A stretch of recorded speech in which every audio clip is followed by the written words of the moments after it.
This is Keith Price's Curtain Call. Now I've known the fears of 66 years. I've had troubles and tears by the score.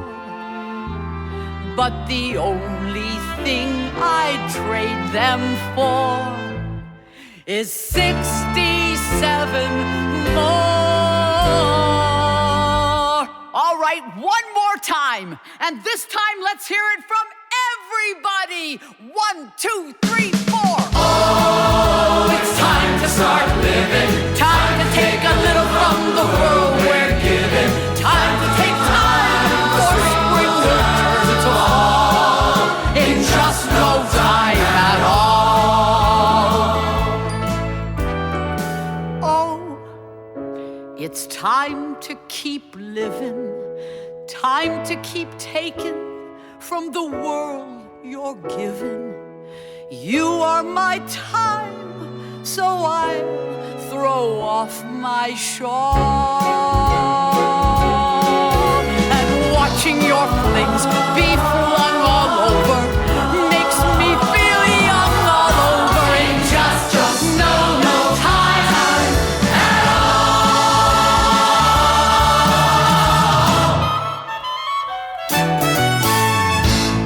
Yes, honey, and just no time at all.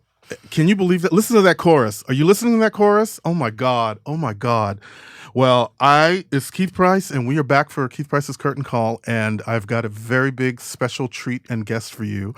It's, again, you're listening to this music now underneath. You hear it. You're feeling it. You're zoning into it. Yes. From the 2013 cast of Pippin. We don't even know, do we, Kurt? Time goes so it fast. Zips on by. But yes, that big, huge chorus in that whole mix of that song. Oh my God. Again, just no time at all. Really. It feels like no time at all, isn't it? I'm sitting here with the Grammy Award Winning Producer. Throw your hair back. Actor. Movie producer as well. If you go down the credits, you'll see all of the great stuff that this man has done. He is one of the reasons why I think you're going to be part of that generation building Broadway fans, because again, if there weren't people like Kurt Deutsch, who is sitting here in this room with me, some of you would be humming absolutely nothing right now. How you doing? I'm great. How See, are I pepped you? up, didn't I? You did. I started M&Ms thinking kicked about your in. stuff. I started to think about what you do and what you bring to people. That, again, you are the person that's changing every Broadway geek's life across. Because Kurt is the lead head honcho, big kahuna over at Shock Boom Ghostlight Records. Shikaboom. Shikboom. Shikaboom. Shikaboom. Is that how it's spelled? It's spelled S-H-K boom. Yeah, it is. It was a ridiculous name, but it actually, the initials are for Sherry Renee Scott, S.H., who was my wife, but is no longer. But she's still deeply, integral into the making of the cast album. But Sherry and Kay for Kurt, and boom. And we just started the thing. And, we really didn't start it as a cast album label. We started it for Broadway artists who wanted to kind of bridge the gap between rock and roll and theater. And so we started it with Sherry and Adam Pascal and Alice Ripley and Michael McElroy, and it was called the Broadway Gospel Choir, but the Broadway Inspirational Voices. So it was really those four artists. And then over the years, we got into cast albums. But originally in 2000, it was really just this revolution of, I wanted to create a united artist for the Broadway performer. And that's how it all started. Wow. Yeah. All right. Well, Kurt Deutsch. Again, I wasn't expecting the divorce thing. See, this is what happens when you barely research because you just want to love the artist and love the person. Right? Well, that's okay. Hey, she's deeply, deeply talented. Absolutely. And amazing, and wouldn't have this label without her. But lives. Well, everybody's different. It's funny because one of the CDs that I have from your collection is the last 5 years, which is very interesting now that we're having this kind of conversational moment. It's like, oh, wow. Okay, and you're both in that movie. Yes, we both are. We both are. And in the last 5 years That was I think one of the our show- first. It was one of our first cast albums. I think it was our first cast album. Because she did that with Norbert Leo, who's also fab. Yep. And I always thought that the show was just this little masterpiece. I just love it so much, and I actually always believed that it would be a fascinating film. And I was fortunate enough to work with Richard LaGravenese, who directed it and adapted it, and we made the movie with Anna Kendrick and Jeremy Jordan. And so Awesome. yeah, it was. For me, that was the first true introduction to that piece. Oh, really? Yeah, I had the music before, but it was so interesting because it was hard for me, not having seen the show, to kind of get the gist of what was happening. And visually, for me, it was like, wow, okay, this is some deep stuff here that's happening. Yeah, it's got a lot of layers. It's like an onion, and you peel away. And I think But that's the genius of Jason and Robert Brown. And I think that the show actually closed. It was right after we recorded the album. The show opened right after 9/11, right, and Down in the Village, and it didn't have a long run because it was a ghost town downtown. Yeah, and so people really didn't get to see the show. They really discovered it from the album, and I think that because the album is the whole show, you really get an opportunity to delve into it. And so there's this whole generation of people who never have seen the show but have just listened to the record and fell in love with it and imagined what Jamie was like, imagined what Kathy was like, whose fault is it, who's responsible for it, and they have all of those questions. But the songs are just, it's 14 songs, and every song is fantastic. So to put it on film was really you were able to kind of see the two interacting together, because on stage they're by themselves. Right. They're just singing these monologues to the other person or whatever, and it's a very singular experience on stage. And I think it asks the audience to do a lot of work intellectually and emotionally. But if you don't really see, you have to use your imagination a lot. But the film actually helps fill in the blanks. Right. I think a lot. And it's nice too, because it opens up too in a way that you can't do on stage to begin with. And it was really a love letter for New York. Love letter for artists and actors and theater, and that's what we wanted to do. And we did it very indie. Nobody gave us any. There was no big movie studio telling people you can't do it, and so we did it. And I love it. That's the best. That's Kurt Deutsch with me here on The Curtain Call, and we're just talking. That's what this is about, to have this great conversation, and it's a chance for me to get to meet you and talk to you, because, again, I'm a fan of the work that you've been able to accomplish over the years since, the inception into what, again, any Broadway geek out there, this man is, you should be very thankful for him. Hey, I view it as a responsibility and a pleasure to be able to preserve, the history. I was a kid growing up in St. Louis, Missouri, and my introduction to theater was the Muni. Right, so, which is huge. My mom used to take me to the Muni on Tuesdays, and I would see these shows, and then, she had her record collection. So I would listen to all of these records, and I would watch, Pippin on with William Cott and Ben Vereen. Yes. In fact, I did my college essay on Ben Vereen because I thought that he was like the greatest,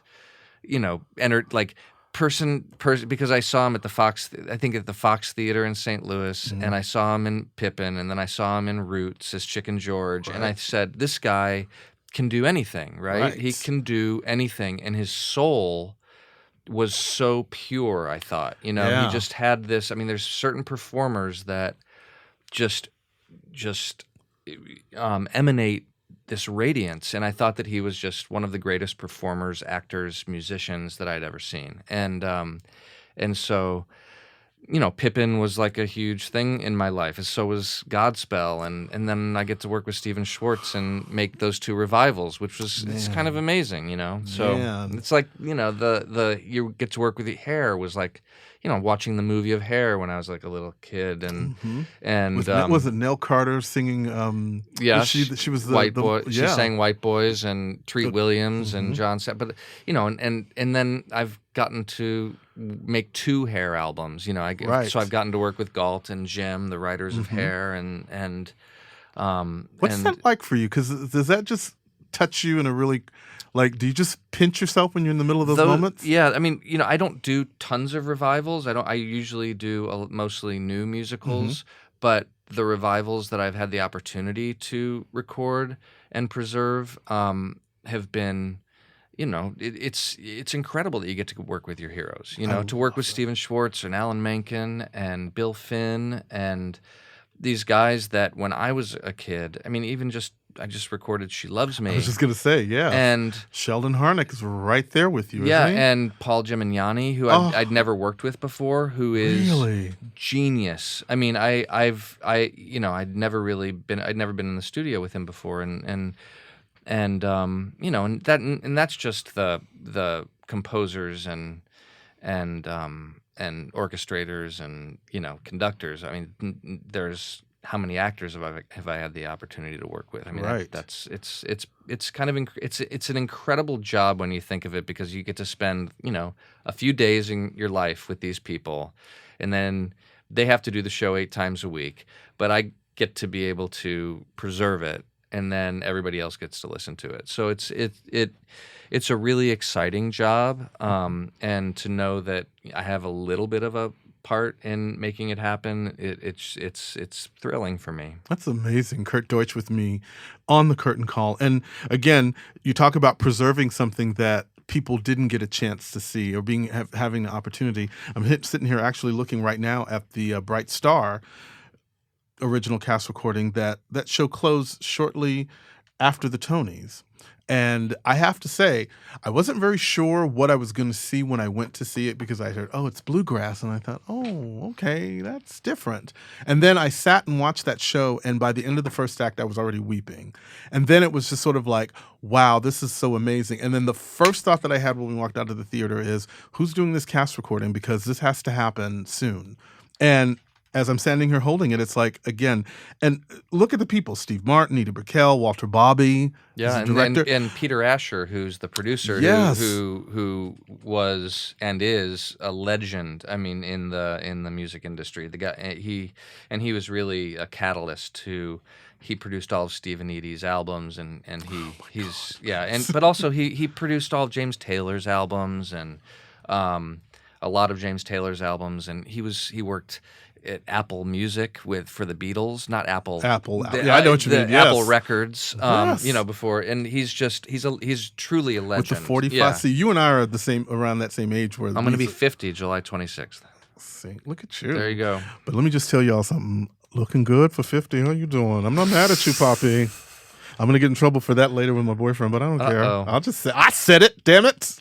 Looking good. So, again, you have seen the music business too. You've been able to now look at this from a place of business, which is a whole different place from fan worship like the rest of us. Mm-hmm. How hard is it for you when it's time to make the choice of what you're going to do? Like from the moment you decide, like let's say I want to record the Bright Star cast recording. I want to do that. I want to do She Loves Me. I want to do the Burt Bacharach show. I want to do all of these things. What is that process for you from the very beginning, like when you get the idea that this is what's going to happen, from that to the finished product in my hand? Well, what's that journey like for you? Because you're also an actor. Well, yeah, I'm an actor pretending to be a record label executive. I used to say that because I played so many doctors on television. It's right. like I'm an actor, but I'm really a doctor on TV. But honestly, the business has changed so much, and the economics of preserving cast recordings are very challenging. Yeah. And so I have relationships with producers. I have relationships with theaters, and I am not a not-for-profit. Right. So I rely heavily on partnerships with the producers and the theaters.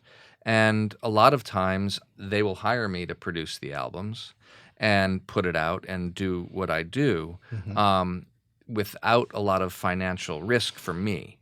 So we've created a business model in which it's one of partnership with these people and relationships, really.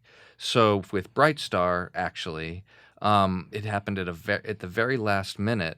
Joey Parnes, who was the lead producer, called me in a crisis because the record label who was going to record the Bright Star album ended up not coming through for them. They couldn't do it, and so I just kind of pulled it together pretty fast. Same thing happened with She Loves Me, in that the record label that had committed financially to do it on the Friday before we were to go into the studio on Monday pulled out. And so Todd Hames called me, and I'm dishing, but whatever. That's what we do here on you the know. Curtain Call. You're sitting here with a big queen, you got to dish. Anyway, so Todd Hames called me. It was Passover on Friday afternoon. And Oh, said, my God. I've never been in this situation before. Would you consider producing the album? And I said, I haven't even seen the show. And he said, and I said, but when are you going into the studio? He said, in 3 days. We have the studio, we have everything on hold. And I was like, well, let me see the show tomorrow afternoon. So I went and saw the matinee on that Saturday, and then sat in between shows with Paul Gimignani and asked him, how do you want to make this record? And he said, I want to make it the way they made the records in the 60s, in the 50s and 60s. And I was like, okay. And so, and I had never really done this like this before, but what that means is, get into a big room with the orchestra and the cast, and everything for the most part was acoustic, meaning all of the instruments were, violin, everything was, there's no electric, no electric synths, none of that stuff. And we are and the ensemble in She Loves Me is not a large ensemble. It's mostly solos, and so we were able to set up the studio and configure the studio where none of the actors wore headphones, none of the musicians wore headphones. We were all live, and so you get this sound that I hope harkens back to that sound, that kind of old-fashioned yet modern sound, because we were able to use all of the modern technology, but it sounds, you really were able to capture what the performances were like, because they weren't worried about how they're, when you have headphones on, you think about, oh my God, I can hear myself, and so it kind of brings the performance down, but we're really able to, I think, capture the energy of just the musicians and the performers in that album. So by doing it that way, and knowing that that's the way we were going to do it, I didn't have to do a lot of prep, because, okay, let's go into the studio. Let's set up the studio over there, singers over there. It was kind of like that, and Paul said it was his most favorite cast recording he's ever done, because we were able to do this way, and it was great. It was a really, really fantastic experience. And I didn't know the show. It wasn't one of those shows. I knew Fiddler on the Roof, right? But She Loves Me was not a show that I knew. And every song is so incredible. They're scrumptious. Oh and my delicious. God! And these performances, Jane and Laura and Zach and Gavin, and Michael, everybody, I think, just brought their A game to this show, and it's just. It was one of really those experiences, just as a piece of theater, it was one of those experiences where every element of that show was just wonderful. Like from the set, the way the set opened up. Thank God it won a Tony. But I mean, like those kinds of moments, it was just like, this is just amazing. And then to get the recording, because we're going to have a little bit of She Loves Me. We're going to play a little of it while we're here, because I can do that. As long as Kurt will let me, I will do that. But I think like Jane Krakowski's number, Adorable. Like Zachary Levi, She Loves Me. It's like everything about that show is just, I think it was just a good old-fashioned perfect universe. It is. It's a jewel box. It's like a little jewel. It's like a little perfect jewel. And I think that it, from Scott Ellis's, it's one of those things where, magic happened, and it not only happened on stage every night, but it happened in the studio that day. Fabulous. Yeah. And again, Kurt Deutsch is in charge of Shikaboom Records. See, I got it right. Ghostlight Records. And one of the things, like with a show like She Loves Me, as well as like with Bright Star, you get to see these moments you get these jewel moment performances. Like with this show, Carmen Cusack to me was one of the most fabulous discoveries for this past season. Like everybody looked at me and I looked at them and we were like, where the hell did this woman come from? And then you get her whole history. You're like, she's from, she's really from Texas. She was like me, escaped Texas and came to New York and then wound up marrying and going to London and performing in the West End and doing all these great things. And then she comes back and then she's touring. And it's like, I for you, how is that to be sitting in the studio with all these great voices? Because that must just be amazing. I mean, we won't bring it up, but Sherry Renee is like, wow. Yeah, her voice. I always felt like it goes from her heart into her. She just has one of those instruments that is just mind-boggling. And it's so truthful and honest and beautiful, and the tone and just everything. It's singular. It's truly singular. And I think that that's really what these great stars, from Sutton Foster to Kelly O'Hara to Patti LuPone to Christine Ebersol to name all these people, and what they have is singularity and a way to channel individuality and just pure presence in the way that they sing a song, and their delivery and their interpretations of how they interpret songs through characters, through all that stuff. So it's amazing to be in the studio with them and to work with them, and get an opportunity to I guide them. I mean, it's a very tricky thing because I tend to rely very much on collaboration. Right. And so, I get one day in the studio with these people. You know what I mean? So my biggest thing is that you got to set up the room in a way that gives the actor and the musicians and everybody, to make them feel as comfortable as they possibly can to record and preserve their performances. So we really work hard on what's the best way to do that. And so I work hard with either the composer, if the composer wants to take control because it's really his work, the composer, the lyricist, right, whatever, and directors, the directors, because they have the language of how to speak to the actors. So Walter Bobby, for example, who's the director of Bright Star, rather than me going in and saying to Carmen Cusack, "Oh, I really think that you should do this. It'd sound better."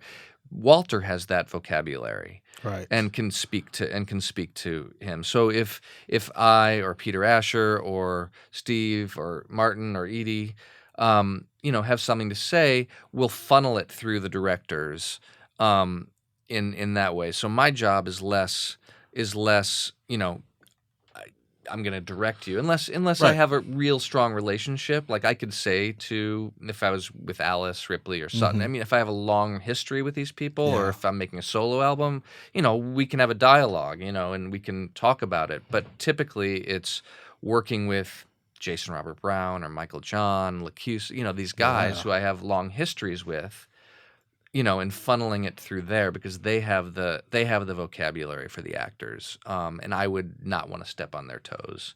I'll definitely give my opinions because it's a tricky thing. How do you capture something from the stage to the something that you're used to seeing to something that you want to listen to over and over again? There's a calibration that needs to be made, but for the most part, as long as they're telling the story and as long as they're honest and they're giving a performance that captures the energy and the imagination, I think that's the key to it all. As you said before when you were talking about having to work it and funnel it all through the director, I think because ultimately in the end, even though it's a cast recording, this is also an extension of the director's vision, isn't it? Yeah, the director and the composer. I mean, and the music directors and the orchestrator. I mean, it's like there are so many pieces of it because, if you think about the orchestrator, whether it's, Larry Hochman, who did She Loves Me, or or Starobin or any of these great orchestrators, it's their work also that we're preserving. And a lot of Right. times when you see a Broadway show, you don't even think about the Yeah, orchestrations you don't. because you were watching the performances.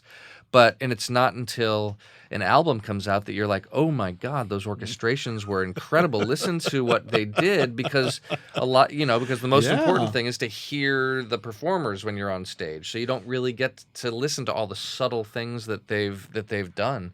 And so that's the joy, to get to work with the orchestrators to make sure that stuff is laid down the way that they want to lay it down, and the performances are laid down the way that everybody wants to lay it down, and just to be able to capture all of the elements, because it's a aural experience as opposed to a visual one when you're making a record. I love that. That's Kurt Deutsch with me here on The Curtain Call. And, it's funny because for you to be as involved with music the way you are, you must have been a music lover from the time you were a child. Like, what other things musically were influential for you as growing up? Because, cast recordings is I think that's a very specialized love too. Yeah. But like, where are your general interests? Like when you turn on the radio? Yeah, I was very much, a Midwestern boy. So I listened to,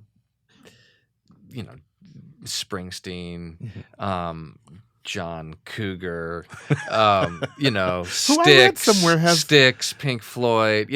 I was like a total Genesis, Phil Collins. I listened to all the.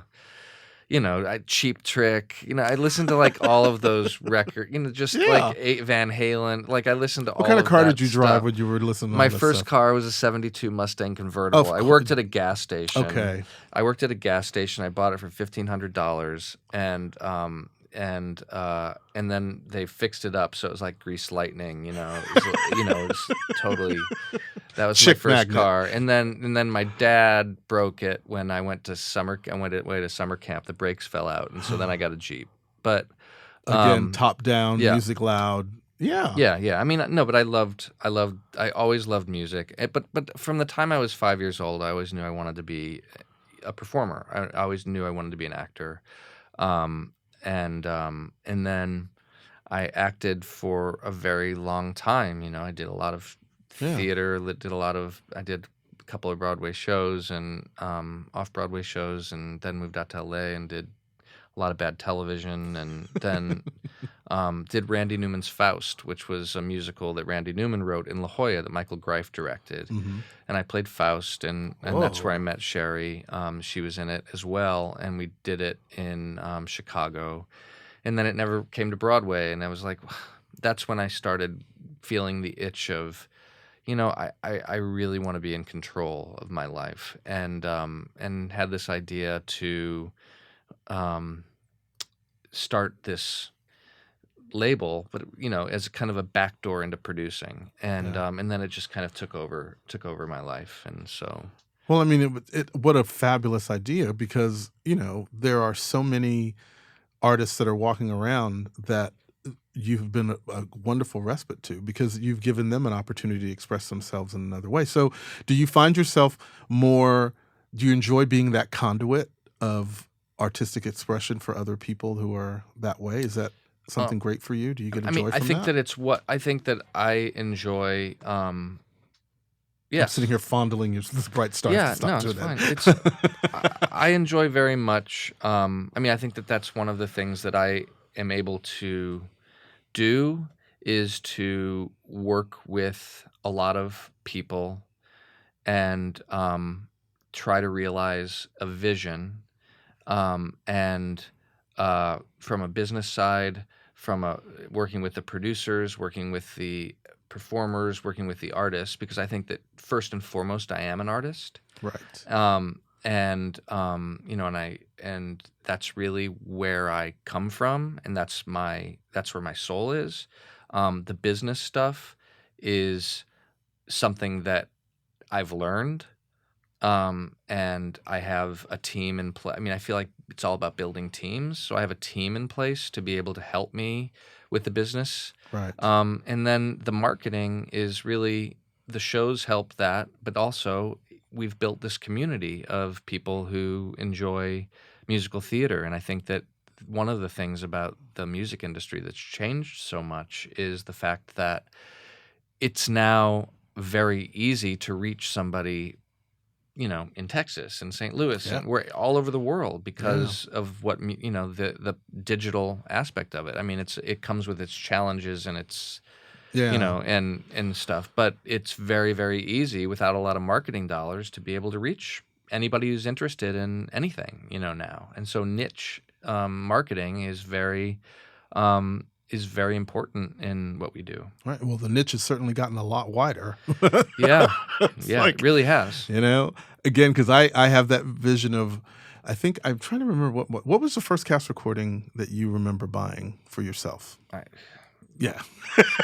I don't know. Because we're of a certain age. Yeah, I mean, I honestly don't know, but I remember seeing, I remember. Here's what I can remember. I remember my first trip to New York when I was in 8th grade, and I saw Cats.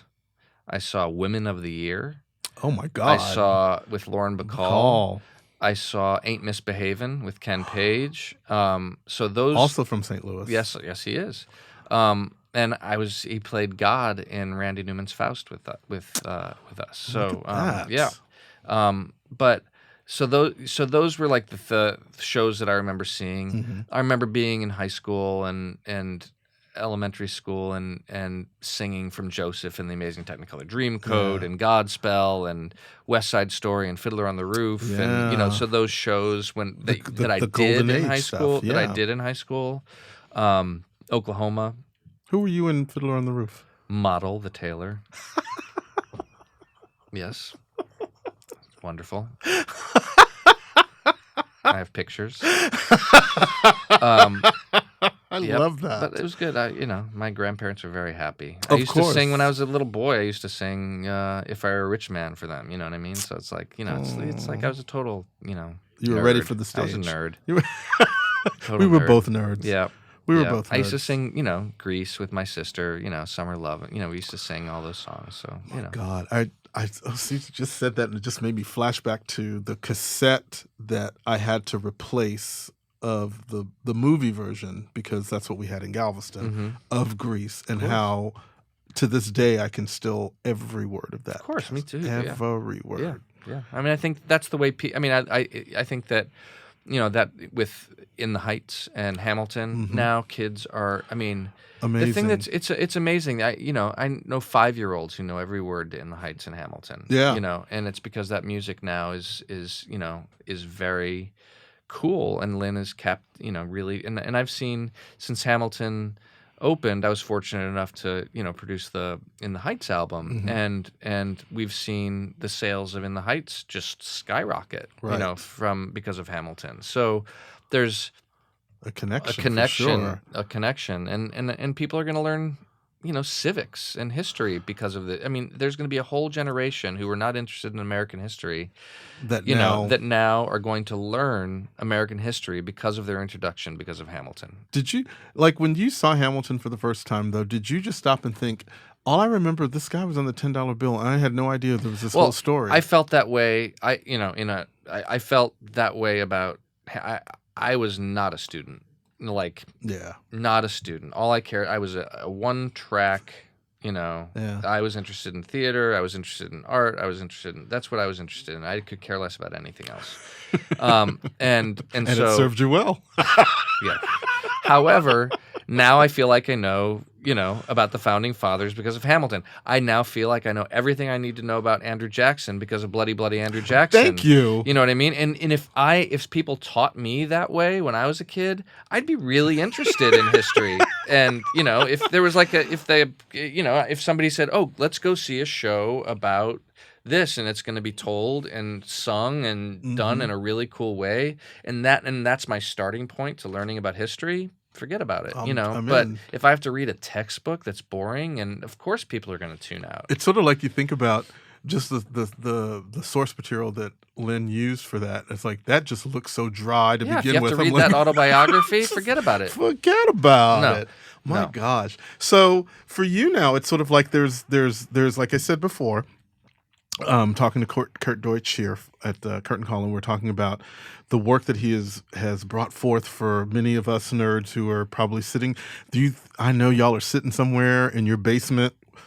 I would say in your basement with your record player, but they don't do that no more. Well, I'm making records.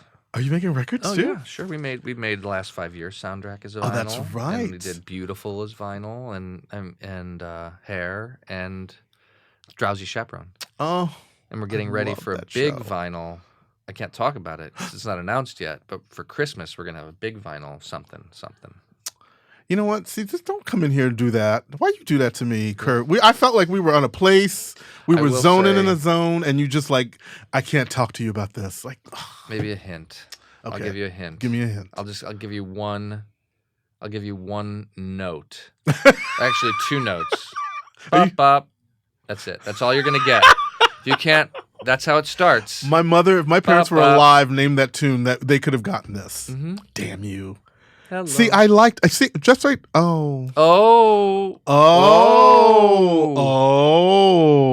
Anyway, I didn't say anything. He didn't say a word. In vinyl? Maybe. How adorable. Yeah. You know, like that needs any more sales. With stickers. Shut up.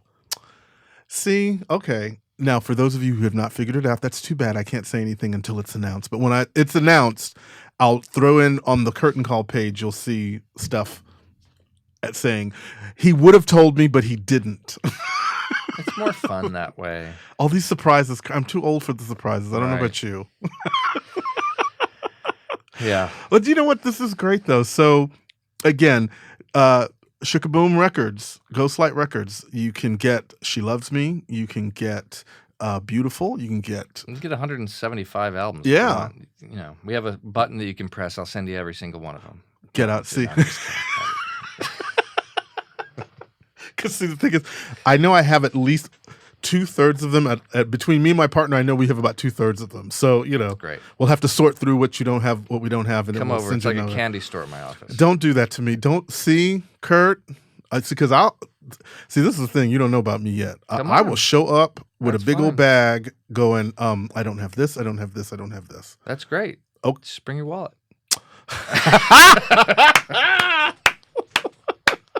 You can take whatever you want, but you're going to pay for it. See how they do you? You see how they do you? That's all right. That's okay. It's well worth it because, again, you don't realize, at this point now, I'm sure you realize that there are many a teenager's life that you are saving by doing this kind of stuff just because you've made something accessible for them and made them not feel weird for having this kind of love. Yeah, this is great. I hope that as they do listen to the records that they're inspired, like I was, to pursue or to escape into a world. Yeah. I mean, that's really what it's about for people who don't have the opportunity to see the shows. So it gave me, they gave me my reason for being and reason for dreaming. So I hope that it does that with other people, Very cool. Very cool. Well, Kurt, thanks, man, for Thank stopping you. by. This was really great. See, it wasn't so bad, was it? Nope. I was glad because I was a little nervous. We were having a moment at the top. I was like, I wasn't sure where we was going to go. But look, we went everywhere, and we did it without notes and paper. I know, and it was 39 minutes. Wow. I know, right? I have a haircut. Uh-oh. Let me see. What time's my haircut? He's got to style it up. 15 minutes. But I mean, again, go look for some pictures of Kurt Deutsch online. You ain't gonna be mad. I'm just saying. I know you're single now, right? Is that it? See, I could work. I'm trying to work it for you. You come to your gay best friends for the hookups. We're gonna find you the right girl. I'm good. You're good. I'm good. All right. I'm all good. Yes, you are, Daddy. All right. Anyway, so again, go to Shookaboom Records. It's what's the website? I think the easiest one is to go to ghostlightrecords.com. And there is the cast recordings galore for everything that this guy has worked very diligently to make sure is available to everybody. Get it. Get your Bright Star. Get your She Loves Me. The Burt Bacharach show. Was it Close to You? Close to You. Yeah, Kyle. It's beautiful. Awesome. That's an awesome piece one, just too. recorded The Robber Bridegroom, which is really fun. Oh, Steve another Pasquale. Alex Timbers directed Yep, piece. yep. Oh, my God, with Leslie Kritzer. Leslie and Stephen Steve Pascal. Yep. Really fun. This Just is really finishing great. that up. Which was a great show, by the way. I was in it in summer stock, which was kind of fun when I was a kid with Brad Oscar. Oh Yeah, my God! And Something Rotten. Look at that, man. Yeah, we go way back. This me and Brad. your world must be real small. It really is. That's fantastic. Yeah. Oh my God! So you heard it, and then look for Christmas for something very, very, very special. I know what it is now. You didn't have to tell me just in case, but if I'm wrong, I'll find out when we get off the the air. Good stocking stuffer. All right. Perfect. So again, thank you so much, Kurt, for coming. Thank you. Go to ghostlightrecords.com to get all of the information that you need to get about Kurt and all the work that he's doing with all of these great cast recordings. And we will go out with a little bit of, I'm not sure what did I say earlier I wanted to go out with, because I have it all. She Loves Me. A little She Loves Me. Maybe Zachary Levi singing She Loves Me. That's everybody's dream, right? All right. And we will be back. She loves me, and to my amazement, I love it, knowing that she loves me. She loves me, true she doesn't show it. How could she, when she doesn't know it? Yesterday she loathed me, bah! Now today she likes me, ah! And tomorrow,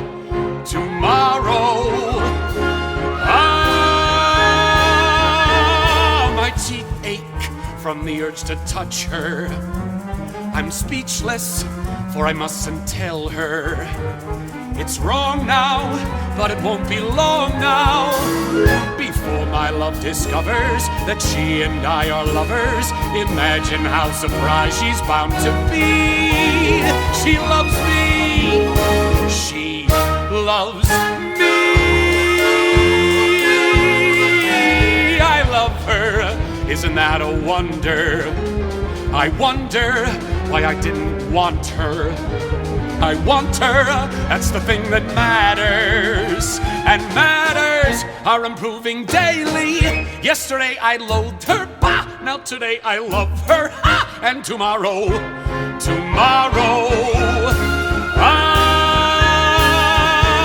I'm tingling, such delicious tingles.